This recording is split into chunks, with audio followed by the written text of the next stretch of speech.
Hey, it's Gina with WTI, and if you're looking for that statement piece light fixture that is just going to be the finishing touch for whatever room you install it in, you're going to love this Sputnik style one that I got from DDLLDESHI.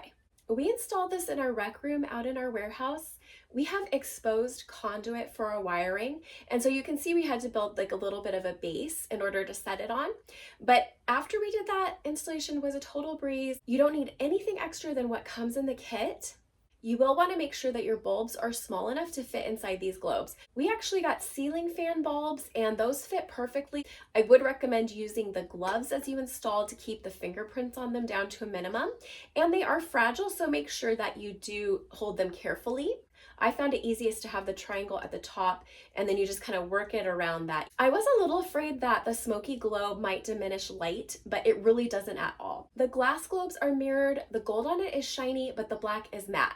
This is all just a really nice combination. I think it's absolutely stunning. Overall, we're just really pleased at how quickly this went up and how aesthetically beautiful it is. We think you should check it out, and that's our point of view.